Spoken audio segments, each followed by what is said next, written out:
দশম শ্রেণীর ছাত্রছাত্রীদের আমি আন্তরিক আন্তরিক স্বাগত জানাই আমার চ্যানেলে। এখানে আমি ইতিহাসের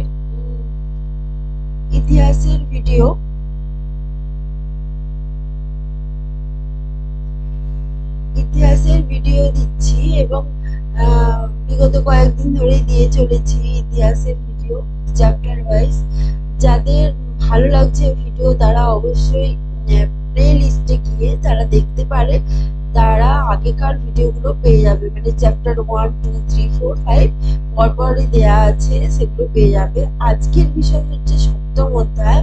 সপ্তম অধ্যায়ের বিষয় হচ্ছে 20 শতকে ভারতে নারী ও নারী ছাত্র এবং প্রান্তিক জনগোষ্ঠীর আন্দোলন। ঠিক আছে, এখানেও এই যে নারীদের আন্দোলন, ছাত্রদের আন্দোলন এবং প্রান্তিক জনগোষ্ঠীর আন্দোলনকে চারটি পর্যায়ে ভাগ করে আলোচনা করা হয়েছে।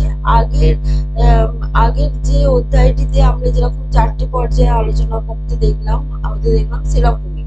ঠিক আছে, এবং এখানে বঙ্গভঙ্গ বিরোধী আন্দোলন পর্ব মানে 1905 সালে যে নারী আন্দোলন হয়েছিল সেই প্রসঙ্গে বলা হয়েছে, এবং যেটা হচ্ছে অহিংস অসহযোগ আন্দোলন পর্বে যে সময় অহিংস অসহযোগ আন্দোলনের ডাক দিয়েছিলেন গান্ধীজি, সেই সময় নারীদের কি ভূমিকা ছিল স্বাধীনতা আন্দোলনে, সেটাই হচ্ছে এখানকার আলোচনার বিষয়বস্তু। ঠিক আছে, মানে 1920 থেকে 22।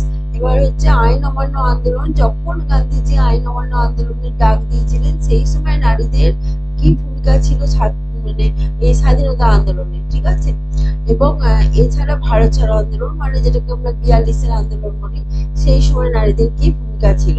ঠিক আছে, এবং বঙ্গভঙ্গ বিরোধী আন্দোলন পর্বে নারীদের ভূমিকা বলতে আমরা মানে সেই সময় দেখতে পাবো যে অনেক গৃহবধূ, অনেক ছাত্রী, যারা কিশোরী, গৃহবধূ, বয়স্কা মহিলা, তারা কিন্তু এই আন্দোলনে সামিল হয়েছিল। এদের মধ্যে আছেন সবচেয়ে প্রথমে যার কথা বলতেই হয়, তিনি হচ্ছেন সরলা দেবী চৌধুরী রানী। তিনি কিন্তু একজন সক্রিয় রাজনৈতিক কর্মী ছিলেন, পাশাপাশি তিনি একজন লেখিকাও ছিলেন।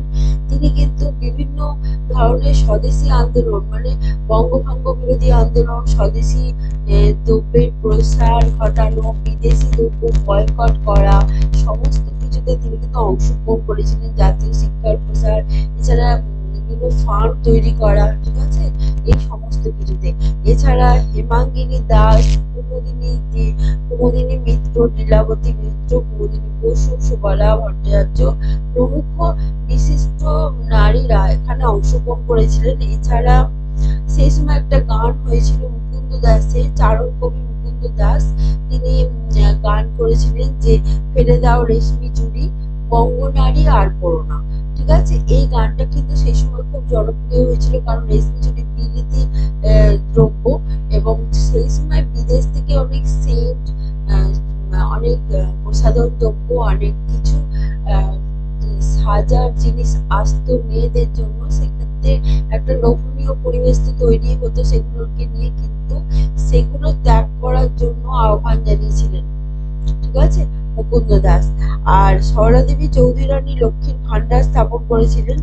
আর এছাড়া রামেন্দ্র সুন্দর দ্বিবেদী, ইনি একজন প্রবন্ধকার ছিলেন। ইনি যে সময় বঙ্গভঙ্গ হয়েছিল সেই সময় তিনি একটি মানে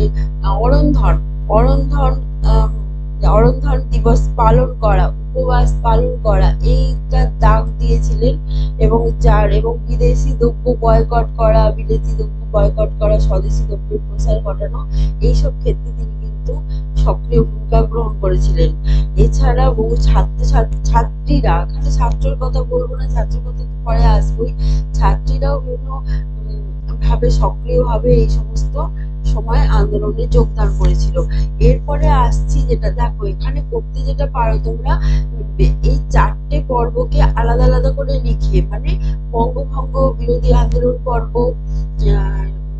আর অহিংস অসহযোগ আন্দোলন পর্ব, আইন অমান্য আন্দোলন পর্ব এবং ভারত ছাড়ো আন্দোলন পর্ব, এই চারটে পর্বকে আলাদা আলাদা লিখে সেইখানে নেত্রী বা নারীদের নাম এবং তাদের ভূমিকা আলাদা আলাদা আলাদা করে লিখতে পারো। যদি তোমাদের মনে হয় নোটসটা বানাতে আমার সাহায্য লাগবে, তাহলে আমি অবশ্যই এখানে কমেন্ট বক্সে জানিও, আমি বলে দেবো, দেখিয়ে দেবো কিভাবে নোটসটা বানাতে হবে। আচ্ছা, এতে তাড়াতাড়ি মুখস্থ হয়ে যাবে। আচ্ছা, এবার আসছি অহিংস অসহযোগ আন্দোলন পর্বে নারীদের কি ভূমিকা ছিল। এখানে অনেক বিশিষ্ট স্বাধীনতা সংগ্রামী যারা ছিলেন, তাদের কন্যা, তাদের স্ত্রী, তাদের ভগিনী যারা ছিল, তারা কিন্তু আন্দোলনে অংশগ্রহণ করেছিল। যেমন উর্মিলা দেবী, সুনীতি দেবী, এরা ছিলেন বাসন্তী দেবী ছিলেন চিত্তরঞ্জন দাসের স্ত্রী। বাসন্তী দেবী, তার বোন উর্মিলা দেবী, ভাইজি সুনিতা দেবী, এছাড়া নেলি দাশগুপ্ত, এবং এছাড়া নেতাজি সুভাষচন্দ্র বসুর মা মহাবতী দেবী, এরকম সবাই কিন্তু অংশগ্রহণ করেছিলেন। এছাড়া মহিলা রাষ্ট্রীয় সংঘ স্থাপন হয়েছিল, নারী কর্ম মন্দির স্থাপন হয়েছিল। এক্ষেত্রে এরকম, কারণ তারা বিভিন্ন তহবিল তৈরি করেছিল, ঠিক আছে। তারা কি করেছিল, তারা নিজেদের যে সমস্ত জমানো পুঁজি, জমানো টাকা, জমানো গয়না, সেই সমস্ত কিছু দিয়ে তারা তহবিল তৈরি করেছিল। তারা সুতির কাপড় বুনতো এবং সুতো কেটে, চরকায় সুতো কেটে সেখানে কাপড় বুনতো। স্বদেশি দ্রব্যের প্রসারে তারা অগ্রণী ভূমিকা গ্রহণ করেছিল।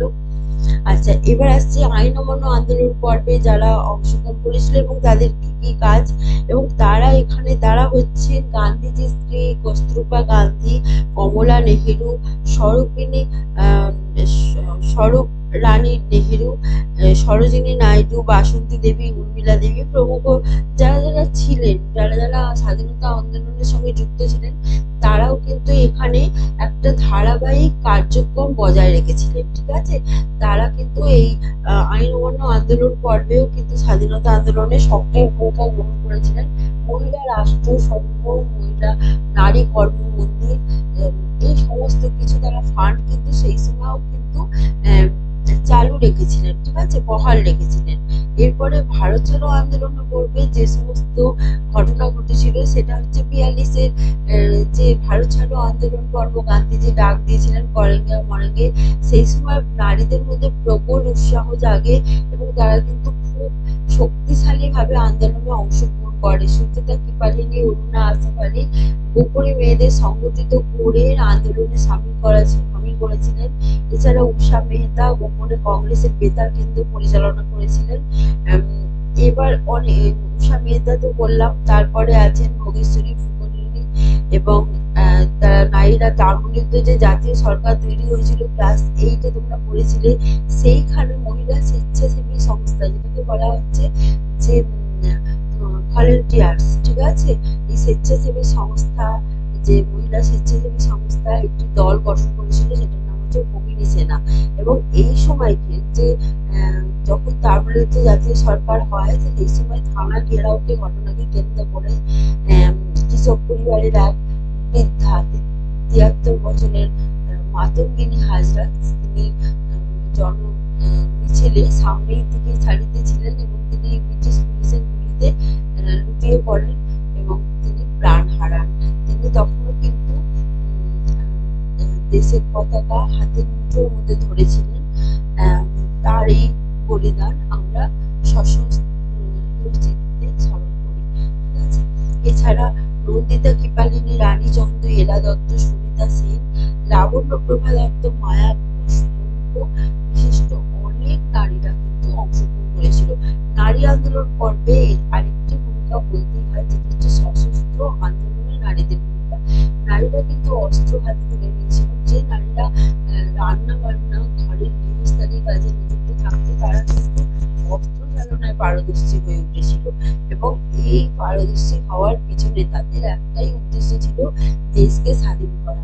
আগামী এপিসোডে আমি তাদের সম্বন্ধে বলবো এবং ছাত্র আন্দোলন